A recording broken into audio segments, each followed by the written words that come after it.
சின்ன சேனலுக்கு எதாக இருந்தாலும் அது கொஞ்சம் ஆதரவு கொடுங்க. உங்கள் பொண்ணான கையை கொண்டு அந்த பெல்லில் தட்டிடுங்க.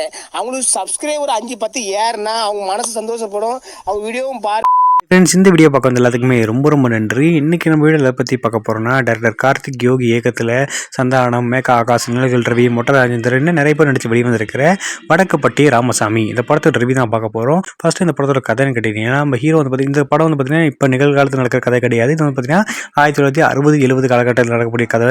அது வந்து பார்த்திங்கன்னா கதைப்படி நம்ம ஹீரோ வந்து பார்த்திங்கன்னா ஒரு வில்லேஜ் இருக்காரு. அந்த வில்லேஜ் வந்து பார்த்திங்கன்னா சாமின்னு சொன்னால் போதும் சொத்து எழுதி கொடுத்துருவாங்க. அந்த வந்து பார்த்திங்கன்னா மூட நம்பிக்கையால் வந்து பார்த்திங்கன்னா மூழ்கி இருக்காங்க. அதை பயன்படுத்திக்கிட்ட ஹீரோ வந்து பார்த்தீங்கன்னா மக்கள் ஏமாற்றி வந்து காசு வாங்கிட்டு இருக்காரு கோயில் பேரை சொல்லி.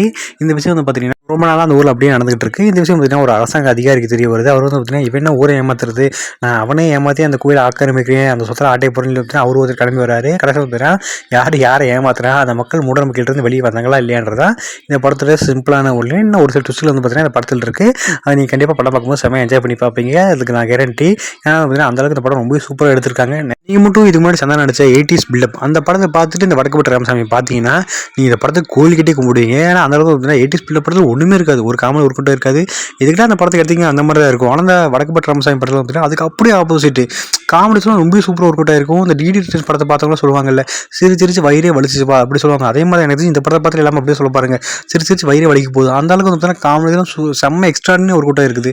அதுவும் அந்த மொட்டை ராஜேந்திர வரிசைலாம் பார்த்தீங்கன்னா வேற லெவலாக இருந்துச்சு. அவர் பார்த்தாலே சிரிப்புன்னு சொல்லுவாங்கல்ல, அந்த அளவுக்கு இருந்துச்சு. எல்லாமே ரொம்ப சூப்பராக காமெடி பண்ணியிருந்தாங்க. நிலகல் ரவி அவர் காமெடி பண்ணியிருப்பாரு.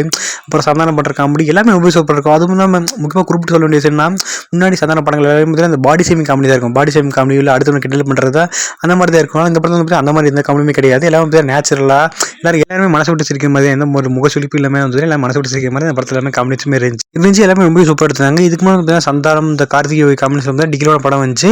அந்த படத்தில் வர காமெடிஸ் எல்லாமே ரொம்ப சூப்பராக இருக்கும். அதே மாதிரி தான் அதை விட ஒரு பார்த்தீங்கன்னா ஒரு 50 மடங்கு அதிகமாக வந்து இந்த படத்தில் காமெடிஸ்லாம் ரொம்ப சூப்பராக இருக்குது. அது ஃபர்ஸ்ட் ஹாஃப்ல வந்து பார்த்தீங்கன்னா கதையே இருக்குது. ஃபர்ஸ்ட் ஹாஃப்ல வந்து பார்த்தீங்கன்னா காமெடி சீன்ஸ் வச்சுட்டு அடுத்தடுத்து கொண்டு போயிட்டு இருப்பாங்க. செகண்ட் ஹாஃப்ல தான் அவங்க பார்த்தீங்கன்னா மெயின் கதைக்குள்ளே வருவாங்க. செகண்ட் ஹாஃப்ல வந்து பார்த்தீங்கன்னா படம் வேற லெவலாக போகும். இந்த படம் வந்து பார்த்தீங்கன்னா 2.5 மணி நேரம் 2 மணி நேரம் 26 நிமிஷம் நினைக்கிறேன். இந்த படம் வந்து பார்த்தீங்கன்னா 2.5 மணி நேரம் போகிறதே தெரியாது, டக்குன்னு போயிடும். ஃபர்ஸ்ட் ஹாஃப் கூட கொஞ்சம் ஸ்லோவாக போகிற மாதிரி இருக்கும். செகண்ட் ஹாஃப்ல வந்து கலகலன்னு போயிட்டே இருக்கும். நீங்கள் ஃபேமிலியோட போய் இந்த படத்தை பார்த்து செம்ம என்ஜாய் பண்ணலாம். டைம் இருந்தால் கண்டிப்பாக இந்த படத்தை பாருங்கள்.